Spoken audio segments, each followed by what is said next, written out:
All right. So now we're going to be looking at another marginalized group. The marginalized group, the minority group, is going to be women, especially the lower unskilled labor women. Um, what we're going to see is that there's going to be this drastic increase in the sex work industry, prostitution. And how does that happen? Well, first of all, I do want to point out by the time of the 1870s and 1880s, women had lost their right to work. Remember, we talked about right to work with Louis Blanc, the idea of the workshops. He didn't really want to see a genderization of that. Now, all of a sudden, we know those failed, but now what we see is these urban areas are really going to only employ men. How do the women lose the right to work? First of all, Parliament wants to, quote unquote, protect women. By protecting women, they believe that factory jobs are far too difficult for women, far too demanding on their physical bodies. So they're going to create a series of factory acts that are going to remove women from the factories. Sounds like a good idea. The problem is what happens to the number of jobs they have. Yeah, it's a decrease. And even within the idea that unions, as unions begin to evolve in the 1870s, 80s, and 90s, what they're going to do is they want to restrict the number of jobs they have. So they're going to create regulations that prevent women, even where areas in which the factory accident forbid women from working. Union regulations are going to only make it a male environment. So with women losing the right to work, both with legislation and union regulations, there becomes a desperation for this unmarried woman, for the unmarried woman with an illegitimate child or children. Where are they going to turn to? This is an image of what we call sweating. Sweating is going to be the scraps. If you're in a city with a textile industry, and the textile industry has some mess ups from their factory, what they would do is give those mess ups to be fixed in almost a domestic system here. It almost reverts back to this quote unquote domestic system to do these. Sweating was not protected by the Factory Acts. There were no regulations. So what happens is women are going to be paid pitiful wages for large amounts of work. And sometimes we call where women work in unison and gathering could be called a sweatshop. And this concept of sweating is women are doing these odds and ends to help the local factory fix the issues with them, but they're going to be paid so little.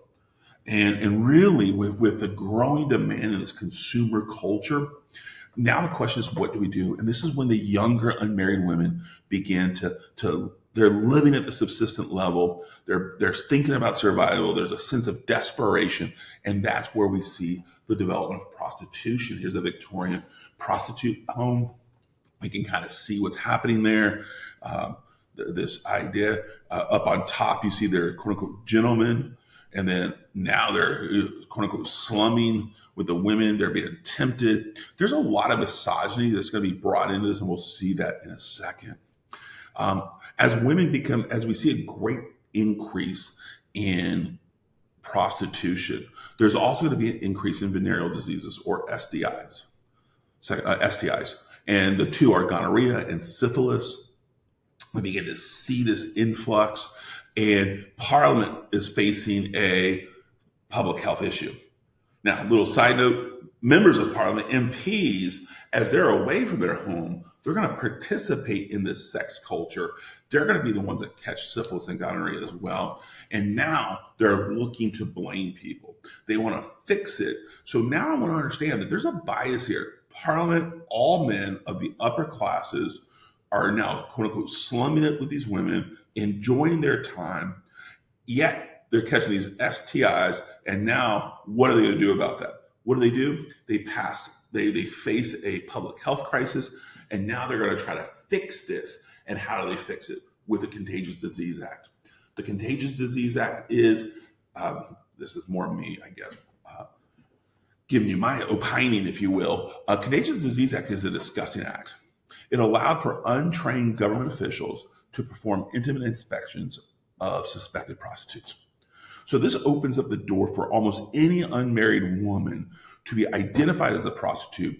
And when we talk about these untrained, they're not doctors. They've been trained to identify STDs. So what they're going to do, they're going to take them into these government lock hospitals to check them out. They're going to check the interiors.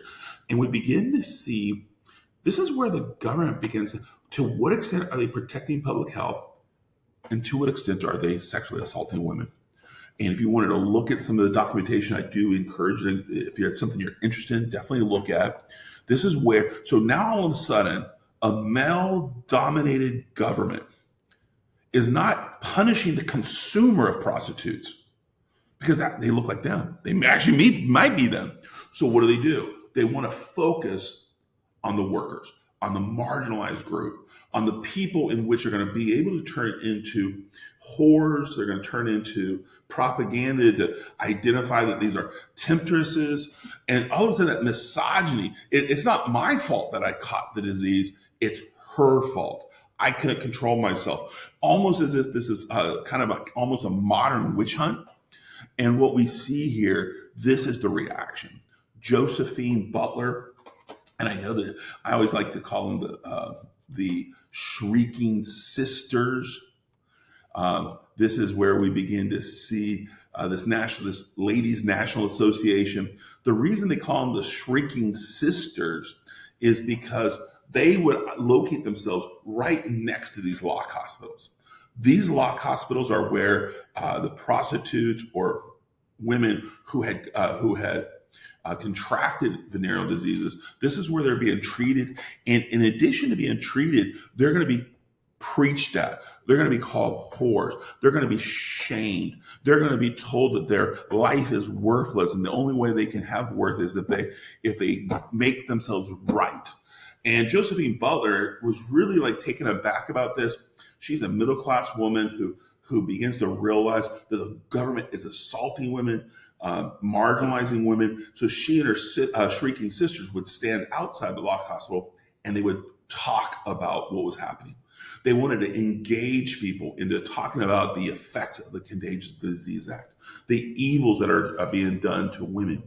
And that's when the men call them the Shrieking Sisters, almost like they're too emotional. You begin to see this kind of sexism. But Josephine Butler really kind of embraced this and said, yeah, because we are standing for the marginalized.